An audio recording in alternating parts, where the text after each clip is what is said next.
বাংলার প্রতিটি ধূলিকণা আর জলাধারে মিশে আছে শত বছরের প্রাচীন গল্প, কোনোটা বীরত্বের আবার কোনোটা ত্যাগের।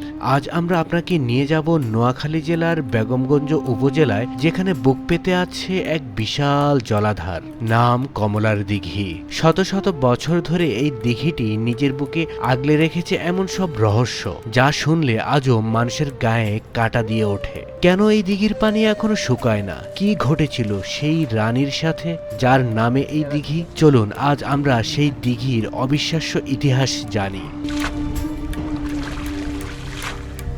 এই জায়গা যে গরম, এটা এক করছে।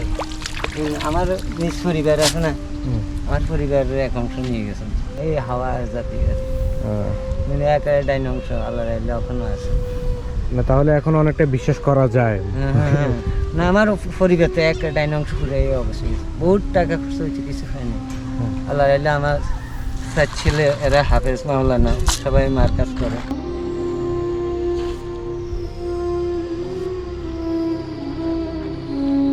বন্ধুরা, আমরা শুনেছি কমলা দিঘির সম্পর্কে। এটা নোয়াখালীর একটি ঐতিহাসিক বা ঐতিহ্যবাহী দিঘি নামেও এটা সকলেই চিনে থাকে। নোয়াখালীর মানুষ জানে না, এটা খুবই কম আছে। অন্যান্য জায়গার মানুষও এই সম্পর্কে জানে যে খুব বিশাল এরিয়া জুড়ে।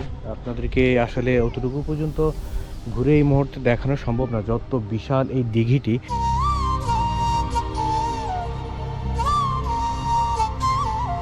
নোয়াখালী জেলার বেগমগঞ্জ উপজেলার বেগমগঞ্জ ইউনিয়নে অবস্থিত এই প্রাচীন দিঘিটি এলাকার মানুষের কাছে এক আস্থার প্রতীক।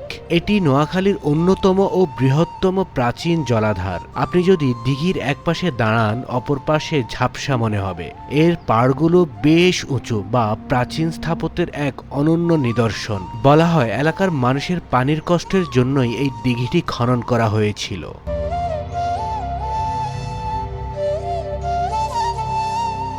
ইতিহাস ঘেঁটে দেখা যায় তৎকালীন সামন্ত রাজা বা প্রভাবশালী কোনো ব্যক্তিত্ব এই দিঘিটি খনন করেছিলেন, কিন্তু খনন শেষে দেখা গেল এক অদ্ভুত সমস্যা। দিঘিতে এক ফোঁটা পানিও উঠত না। হাজার হাজার শ্রমিক দিনরাত কাজ করেও মাটির নিচ থেকে পানির দেখা পেলেন না। চারপাশে খাঁকা করছে, মানুষের হাহাকার বাড়ছে। কথিত আছে রাজা সেই সময় স্বপ্নে আদিষ্ট হলেন। স্বপ্নে দৈববাণী হলো, যদি রাজরানী বা পরিবারের কোনো পুণ্যবতী নারী দিঘির মাঝখানে গিয়ে প্রার্থনা করেন তবেই পানি উঠবে। সেই পুণ্যবতী নারী ছিলেন কমলা রানী। প্রজাদের তৃষ্ণা মেটাতে তিনি নিজের জীবনের মায়া ত্যাগ করার সিদ্ধান্ত নেন। একদিন পূর্ণ আনুষ্ঠানিকতায় তিনি দিঘির মাঝখানে প্রবেশ করেন। বলা হয় কমলা রানী যখন দিঘির একেবারে মধ্যস্থলে পৌঁছান এবং প্রার্থনা শুরু করেন, তখনই মাটির নিচ থেকে প্রবল বেগে পানি উঠতে শুরু করে। মুহূর্তের মধ্যে দিঘি কানায় কানায় পূর্ণ হয়ে যায়। কিন্তু ট্র্যাজেডি হলো কমলা রানী আর পাড়ে ফিরে আসতে পারেননি। তিনি সেই উত্তাল পানির স্রোতে তলিয়ে যান। আজও স্থানীয়রা বিশ্বাস করেন রানীর সেই আত্মত্যাগের কারণেই এই দিঘি এখনো শুকায় না। কথাগুলো আগে মুরব্বীরা বলছিল আর যে আগে এগুলাতে যে কাশে ফেলেট টেলেট উঠতো বা বিয়ে শাদীর মধ্যে উঠতো, কে চুরি করছে আর যাক এটা নিফাত হয়ে গেছে, চলে গেল। এখন বর্তমানে মনে করেন ঠিকই পুকুরটা নিষ্কাশন করতে পারতো না, সবগুলো নিষ্কাশন করতে পারতো। যেমন কর্নারে বরাবর অল্প করতো, প্রায় 1-1.5 কর পরিমাণে পানি থাকি যেত ওখানে পরিমাণে। এখন এইভাবে সবাই দড়ি মারে খায় চলছে। বিয়ার একটা সরঞ্জামে যতটুকু প্রয়োজন ততটুকু উঠতো। ওই আমার কিছু বদনাচারের কারণে এগুলো আর উঠা বদ্ধ হয়ে গেছে। এই যে বদনাচার চুরি মেয়ের মহিলারা আছে, কিছু কাপড়ের তলে করে একটা লবণের বাটি নিয়ে গেছে বা একটা জগ নিয়ে গেছে, এই ধরনের কিছু ওনাদেরকে স্বপ্নও দেখাচ্ছে যে এগুলো দিয়ে দাও, দিয়ে দিছে। কিন্তু আসলে মূলত বলতে গেলে আবার এটাও কথা ঠিক আছে, সত্যও বলা আছে। যেমন কি এটার নিচে একটা ইট পাওয়া যায় কুচ্ছিকন, ওইটা মনে করেন একটা মনে করেন আমার বালুর মতো লাল লাল মরিচ কি কাজে লাগে, ওটার ফিটি ভাঙাও যায় না, এত শক্ত এত শক্ত। হ্যাঁ, না উঠানো যায়, যে মাটি খনন করলে উঠে পাওয়া যায়। তো ঠিক আছে, স্কোয়ার সাইজ 2-3টা ছিদ্র আছে, কিডলে ভাঙা যায় না, মানে টালি টাইপের যে। হ্যাঁ, সিরিয়াস। এটা আপনারা আসলে কতটুকু বিশ্বাস করেন যে এমনটা হইছে বা হইতো এখানে? আসলে মূলত যারা সত্য কথা বলতে গেলে আমি বিশ্বাস এতটুকু করি না, আমি এতটুকু বিশ্বাস করি যে এটা একটা কাল্পনিক, টোটালটা কাল্পনিক। টোটাল কাল্পনিক। আর এই ধরনের পুকুর আরো আছে এই ধরনের, সেই জন্য আমি বলতেছি। আমরা শুনে থাকি যে এই কমলা দিঘির যে যিনি ছিলেন, কমলা নাম, জি জি। উনি নাকি এখান দিয়ে হেঁটে যাওয়ার কারণে বা কোনো একটা কারণে এই পুকুরটা হয়েছিল। তো এটা কিভাবে হয়েছিল, আপনি কি এই ব্যাপারে কোনো কিছু জানেন? মুরবিতে শুনছি আর এটা কমলা দিকে একটা রাজার মেয়ে ছিল, রাজার কন্যা ছিল। তো রাজার কন্যার একটা বিবাহ দিয়েছে, তার দাস দাসী ছিল। তখন পানির একটা পুকুর ছিল না, তখন বলছে যে কমলা বললে আরে রাজাকে যে আমি তো গোসল গা ধুইতে হইব, পানির প্রয়োজন। তো বললে যে পানি জেনে নিয়ে যাও, আমাদের দিকে নিয়ে যান, তো আমি এখান থেকে যতটুকু ফাটি যাবে অতটুকু দিকে হতে থাকবে। তখন কমলা হাঁটি হাঁটি যাইতেছে, দেখতেছে সবগুলো তলায় যেতেছে, বুঝলেন। তখন একটা কবুতর মারি জবা করি তার পায়ে বেড়া মারলো, মারার বললে যে তোমার পায়ে দিয়ে রক্ত ছুটছে, বুঝলেন। তখন পিছন দিকে তাকায় দেখে যে আসলে তার পায়ে রক্ত। তখন যে ওখানে থামে যান, জান আছে ওই জানে ওই জান দিয়ে বের হয়ে যান। বের হয়ে যাওয়ার পূর্বে থেকে আজ পর্যন্ত এখানে বাঁধলো না। তখন কমলা একটা সন্তান ছিল, তখন ওই পারে একটা ঘাট ছিল। তো এই সন্তানটার তো আর সে দুধ বাচ্চা, ছোটো বাচ্চা দুধ খাওয়াইতে হবে। তো একটা দাসী ছিল, দাসীকে স্বপ্ন দেখাচ্ছে তুমি আমার বাচ্চাটাকে নিয়ে ঘাটে চলে আসিও। চলে আসলাম, আমি উঠে আসে দুধ খাওয়াম। দাসীকে বলছি তুমি কাউকে বলবে না আমি যে আমার বাচ্চাকে দুধ খাওয়াইতেছি। তো তার স্বামী এভাবে তাকে পাহারা দিতেছে, আমার বাচ্চাটা বাঁচে কীভাবে।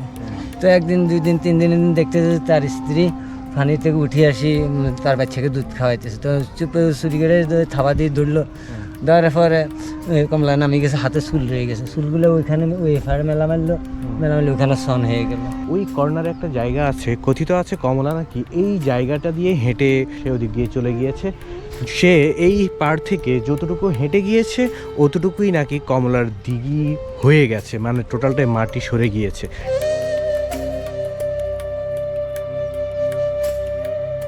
এই দিঘিকে ঘিরে শুধু কেবল ত্যাগের গল্পই নয়, মিশে আছে নানা অলৌকিক ঘটনা। মুরব্বীরা বলেন একসময় এলাকার কোনো বিয়ে বা অনুষ্ঠানে যদি অনেক বাসন কোসনের দরকার হতো, তবে দিঘির পাড়ে গিয়ে মানত করলে অলৌকিকভাবে পানির নিচ থেকে সোনার রূপার থালা বাসন ভেসে উঠত। অনুষ্ঠান শেষে সেগুলো আবার যথাযথ স্থানে রেখে দিলেই পানির নিচে চলে যেত। কিন্তু এক লোভী মানুষের কারণে সেই অলৌকিক ঘটনা বন্ধ হয়ে যায়। কথিত আছে সে একটি সোনার থালা লুকিয়ে রেখেছিল, আর তারপর থেকেই কমলার দিঘি তার গোপন ধন ভাণ্ডারের দুয়ার চিরতরে বন্ধ করে দেয়। আচ্ছা, আমরা যতটুকু জানি এই কমলা দিঘির একটা ইতিহাস আছে, এই ইতিহাস সম্পর্কে আপনি কি জানেন? হ্যাঁ, এগুলো আগের বহুত পুরানা কথাবার্তা, এগুলো আসলে বাস্তব। আপনারা যা এটা কি শুনছেন সেটা আমি জানি না, তবে যেটি শুনছেন সেটা সত্য। তবে এই দিঘিটা বিশাল এক দিঘি ছিল। কমলা সম্পর্কে এখানে একজন সুন্দরী নারী ছিল, ওকে স্বপ্নে দেখা যায় তুমি যতটুকু যাইবা ততটুকু পানি হবে। আমাদের গ্রাম্য ভাষা 25 কানি, 3 ধরুন 7 কানি। তো আসলে এগুলো নিয়ে আমাদের মুরব্বীরা বহুত আগে থেকে এগুলো শুনতো, জানতো। এটা বহুত পুরানা ইতিহাসের কথা। ঐতিহাসিক এই কমলার দিঘিটি আসলে নোয়াখালীর বেগমগঞ্জ উপজেলার মধ্যে অবস্থিত। এটা আপনারা যে কোনো মুহূর্তে এসে নোয়াখালী বেগমগঞ্জ থানার কাছে এসে যে কাউকে জিজ্ঞেস করলে বলে দিবে যে এই পুকুরটি কোথায়। আপনারা চাইলে এই বিশাল পুকুরটি দেখে যেতে পারেন। সময়ের বিবর্তনে আজ হয়তো সেই রাজপ্রাসাদ নেই সেই সোনার বাসন, কিন্তু বেগমগঞ্জের এই কমলার দিঘি আজও ইতিহাসের সাক্ষী হয়ে টিকে আছে। প্রতিদিন অনেক দর্শনার্থী এখানে আসেন এই বিশালতার মাঝে শান্তি খুঁজতে। সরকারিভাবে এর রক্ষণাবেক্ষণ হলে এটি হতে পারত নোয়াখালীর শ্রেষ্ঠ পর্যটন কেন্দ্র হিসাবে একটি। আপনি যদি কখনো নোয়াখালী আসেন তবে এই রহস্যময় কমলার দিঘিটি ঘুরে দেখতে ভুলবেন না। দেখা হবে পরবর্তী কোনো ভিডিওতে নতুন কোনো অজানাকে জানতে। সে পর্যন্ত ভালো থাকুন, সুস্থ থাকুন, সবাইকে আল্লাহ হাফেজ।